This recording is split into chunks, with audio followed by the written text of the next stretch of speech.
रामधारी सिंह दिनकर का जीवन परिचय। राष्ट्रकवि की उपाधि से सम्मानित रामधारी सिंह दिनकर का जन्म 23 सितंबर 1908 को बिहार के बेगूसराय जिले के स्थित सिमरिया नामक गांव में हुआ था। उनके पिता का नाम रवि भूषण सिंह और माता का नाम मनरूप देवी था। दिनकर जी के पिता एक किसान थे और माता एक गृहिणी थी। बचपन से ही रामधारी सिंह कुशल बुद्धिमत्ता वाले थे। उन्हें 2 भाई और 2 बहनें थीं। साल 1931 में रामधारी सिंह का विवाह श्यामदेवी नामक एक लड़की से हुआ। विवाह के 1 साल पहले ही उन्होंने स्नातक की डिग्री हासिल की थी। श्यामदेवी एक गृहिणी थी, लेकिन रामधारी सिंह के साहित्यिक कार्यों में उनका भी महत्वपूर्ण योगदान रहा। शादी के बाद श्यामदेवी को रामधारी जी से 3 बच्चे हुए। उनके 2 पुत्रों का नाम शशिभूषण और रविशंकर था और उनकी पुत्री का नाम उमा था।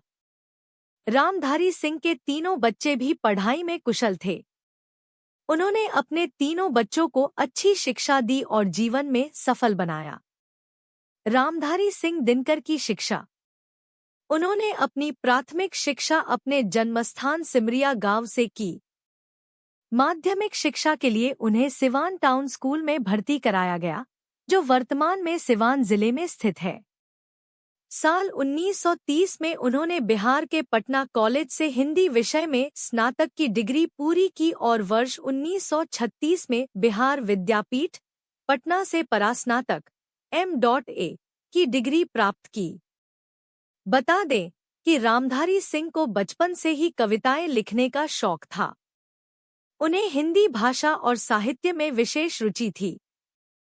विद्यार्थी जीवन में ही उन्हें कई पुरस्कारों से सम्मानित किया गया था। साल 1952 से 1964 तक वे राज्यसभा के सदस्य भी रहे और 1965 से 1971 तक शिक्षा मंत्रालय में हिंदी सलाहकार के रूप में भी काम किया। रामधारी सिंह दिनकर की रचना। रामधारी सिंह जी ने कविता लिखने की शुरुआत अपने विद्यार्थी जीवन से ही की थी। शुरुआती दौर में उन्होंने युवक पत्र में अपनी रचनाएं लिखकर भेजना शुरू किया।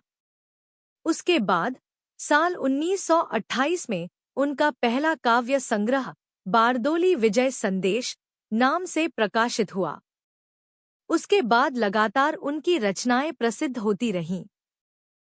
हिंदी साहित्य को काव्य और गद्य क्षेत्र में उन्होंने एक अलग ऊंचाई पर पहुंचाया। उनके जीवन काल में हिंदी साहित्य को समृद्धि मिली।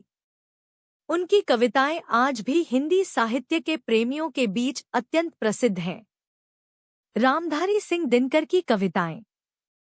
रेणुका 1935, हुंकार 1938, रसवंती 1939, द्वंद्वगीत 1940, कुरुक्षेत्र 1946, धूप और धुआं 1949, समधिनी 1951, रश्मिर्थी 1952, नीलकुसुम 1954, उर्वशी 1961, परशुराम की प्रतीक्षा 1963, विजय संदेश 1928, मिर्च का मजा 1968, चक्रवात 1971, मधुशाला, मुकुल और मधुप, कोयला और कवित्व।